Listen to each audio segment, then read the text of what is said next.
Привет, дорогие друзья! У «Слуг народа» конкретные проблемы, потому что войну вести становится все сложнее. Это объективная реальность. В прошлый раз так протрясло после скандала в овальном кабинете, когда отхлестали и когда была приостановлена помощь.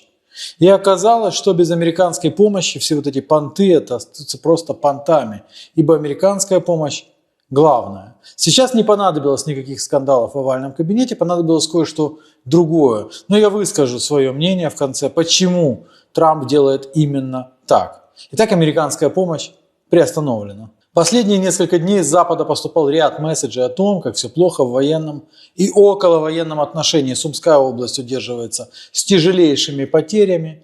Милитаризация Европы плохо отразится на ее экономике в перспективе. Украинские чиновники в частных разговорах с представителями Запада все чаще призывают к прекращению огня. И это очень интересно, потому что еще совсем недавно такие слова были зрады. Еще совсем недавно тот, кто говорил, надо бы, наверное, уже сворачиваться, тот был предателем, по сути, и все такое. Модно было говорить до победного конца. Но как эти чиновники, по всей видимости, публично то же самое говорят, а вот в частных разговорах с американцами говорят, надо бы заканчивать. Надо заканчивать. Потому что одна из ключевых проблем – это сокращение поставок вооружений. При том, что российская военная промышленность работает на полную мощность. Если так все будет продолжаться, то Киев вынужден будет пойти на уступки Москве. И, скорее всего, Трамп этого и хочет. А Европе, как бы она там ни брыкалась, тоже лучше в ужасный конец, чем ужас без конца. С другой стороны, тут Европа-то раздвоилась, потому что для брюссельских чиновников очень даже неплохо зарабатывать на Украине вечно.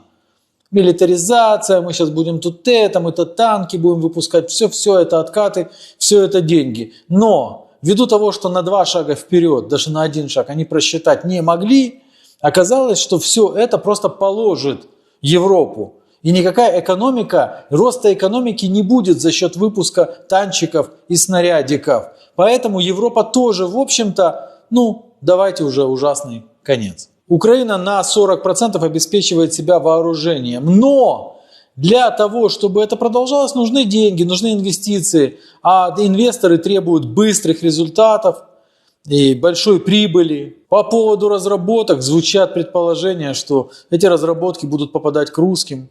Попадать к русским, перевожу, их просто будут продавать русским, и не только русским. И поэтому вот эти вот все, мы будем производить вооружение на территории Украины, во-первых, до первого обстрела или до второго. Но если первый будет качественным, то в принципе и первого хватит. А вот с начала июля плохие новости посыпались как из рога изобилия. Пентагон прекратил поставки некоторых ракет ПВО и других высокоточных боеприпасов из-за опасений, что собственные запасы оружия в США иссякли. Как говорит пресс-секретарь Белого дома, сейчас интересы США поставлены на первое место, а США уже столько отдали, что США больше нечем защищаться. По словам представителя Пентагона, в течение 4 лет администрация Байдена раздавала оружие и боеприпасы, не задумываясь о том, сколько их есть. Приостановка поставок отдельных видов вооружений является прагматичным шагом, основанным на здравом смысле. Такой план был еще с начала года – остановиться и хотя бы посчитать, сколько там чего есть. Новый глава Министерства обороны Штатов решил таки начать. И решил он это начать в начале июня. Однако в силу это решение вступило сейчас.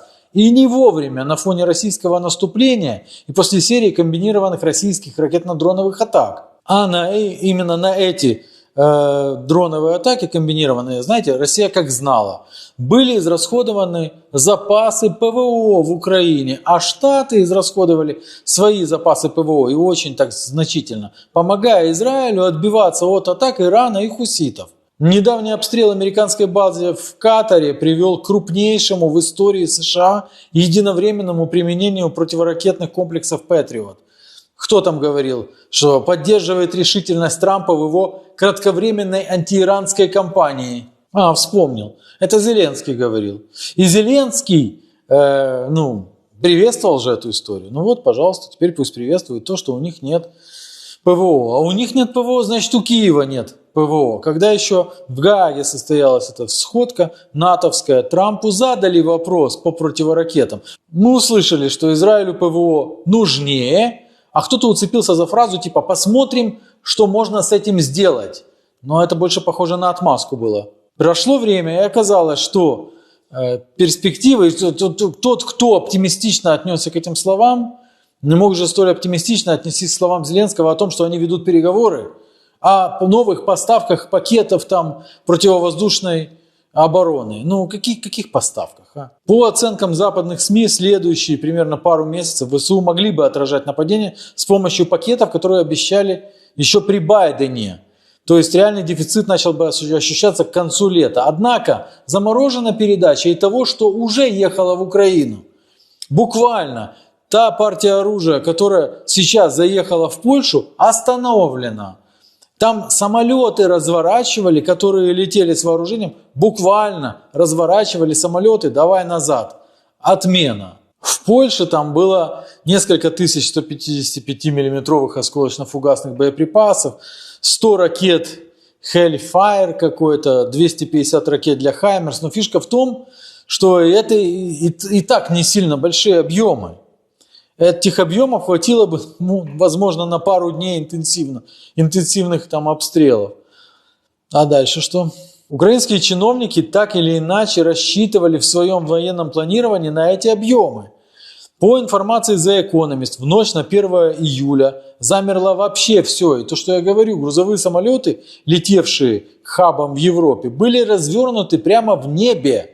И говорят, что архитектор этого решения – заместитель Хексета Элбридж Колби, который давно выступает за перемещение ресурсов с европейского континента на Тихоокеанский. Он считает, что там важнее, там может разгореться, там опаснее. И там сосредоточены реальные интересы Соединенных Штатов Америки, а никак не в какой-то там Украине. Источники СМИ утверждают, что затронуло это не только Украину. Еще некоторые неназванные страны из числа приоритетных получателей переквалифицировали в менее приоритетные.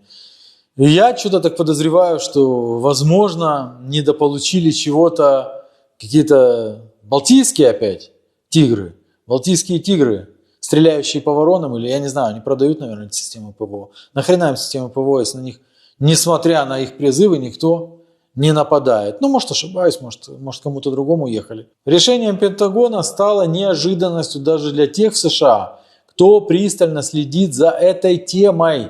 Сторонники Украины в республиканской партии упрекают Колби в том, что он пошел на такой шаг без предупреждения. Некоторые обозреватели говорят, что Америка выходит из войны. Мне больше всего интересно это читать от европейских обозревателей. Ну, выходит.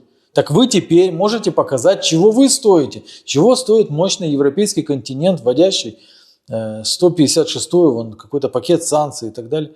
Ну так попробуйте сами без Штатов. Штаты не обязаны. Штаты на другом континенте. Подчеркиваем, официально это все же не полная отмена, а оперативная пауза, пока Пентагон ждет результаты аудита. И, может быть, Киев отделается легким испугом, может быть, все пересчитают, а окажется, у нас очень много, и будут отправлять. Но если нет, а скорее всего нет, то тут не получится. Просто нарастили производство, к примеру, там и больше отправляют. Не так все работает. Все, есть там большие временные паузы между наращиванием производства и тем, чтобы еще кому-то что-то отправлять. Потому что между этим заполнение своих собственных запасов. Так или иначе, решение о дальнейшей судьбе оружия будут принимать Хексет и Трамп. А поскольку Хексет на 100% лояльный Трампу человек, то все будет принимать решение это Трамп. Украинская Минобороны сделала вид, что оно ничего не знает о решениях американских коллег. МИД решил вести себя жестко с американцами, вызвали на ковер временного посла США. И начали ему объяснять, любая задержка или нерешительность поддержки обороноспособности Украины только поощряет агрессора продолжать войну и акты террора, а не искать мира. Жестко так, в общем-то, заявили, что типа давайте нам оружие. Ермак, который вот только 2 недели назад ездил просить оружие у случайных прохожих в Штатах, заявил, что переживать не стоит. Мы работаем. Да они уже наработали. Его советник Подоляк приравнял к пропаганде слухи что Вашингтон отвернулся от Украины. Говорит, помощь продолжается и продолжится. И по его мнению, запасов оружия в Штатах еще столько, что хватит закрыть небо и над Украиной, и над Сатурном, над Юпитером. Смотрите, я на самом деле думаю, что за вот этими вот броскими заголовками стоит факт. Штаты выходят из войны в Украине. Штаты выходят. И момент сейчас весьма для Штатов благоприятный. И для Трампа момент просто офигенный. Потому что Трамп сейчас триумфатор. Ему сейчас победа в Украине, это был бы маленький незначительный бонус. А вот решение вопроса в Украине после победы в Иране, несмотря на то, что говорят, там не поразило, еще что-то, поразило. Все, Трамп победил там, победил, разрулил. И теперь Украина это не главное, совсем не главное. Это просто небольшой бонус, если он сможет это порешать. И он хочет порешать, но не так, как думает Киев. Зеленский, когда появилась эта информация, спешно заявил, что детали уточняются. Сам тем временем провел встречу с американскими предпринимателями. Начал рассказывать, что поставки оружия это очень крутая инвестиция. Генсек НАТО Рютте говорит, что он понимает желание США оставить свои интересы в приоритете над всем прочим, но это же в интересах США, чтобы Украина не проиграла. А безопасная Европа означает безопасные США. Еще раз повторяю, так Европа может обеспечивать свою безопасность самостоятельно.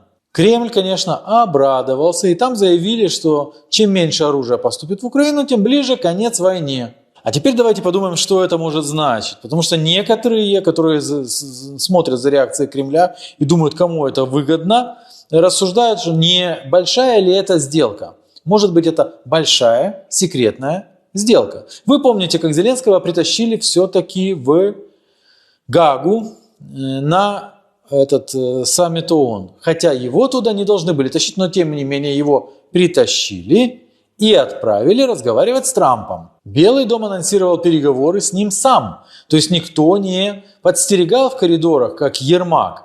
И вот здесь уже странность, ибо отвращение к Зеленскому у Трампа и его команды велико. Трамп, я думаю, просто блевать мысленно начинает, когда видит эту рожу. Тем не менее, они встретились. И тогда одноходовый Киев подумал, они нас любят, вот такого, налаживаем отношения. Зеленский пришел, начал лизать ботинки и так далее. Тут фишка, мне кажется, была в несколько ином.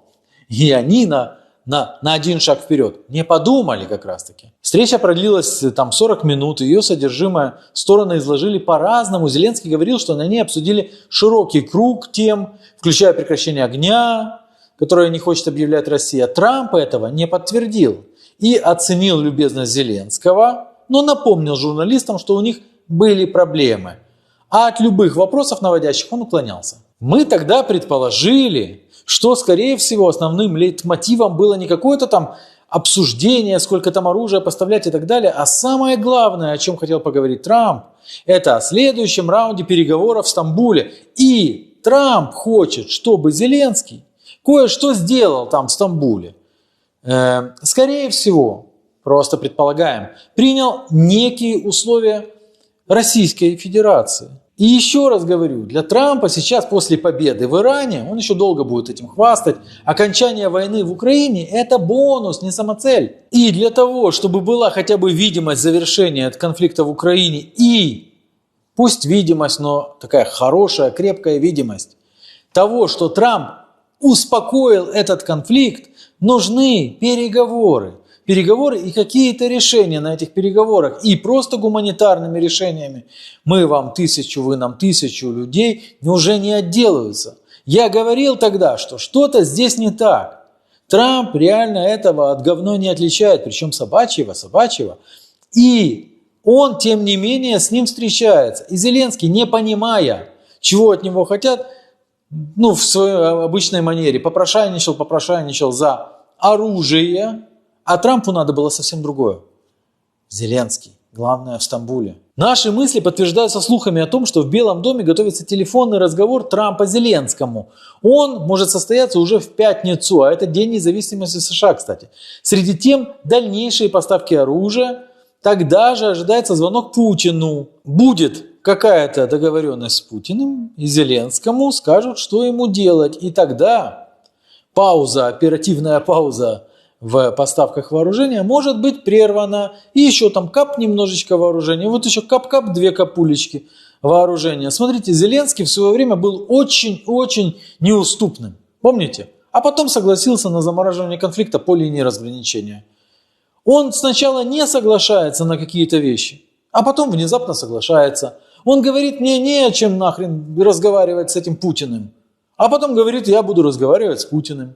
Он говорит, не может быть никаких территориальных уступок. Об этом и говорить нельзя. А потом говорит, территориальные вопросы мы будем обсуждать только в Стамбуле вич-навич, короче, там, 1 на 1. Так будешь обсуждать, не будешь обсуждать. Он как пластилин. Или как собачье дерьмо. Опять-таки, из него, надев перчатки, можно что-то лепить.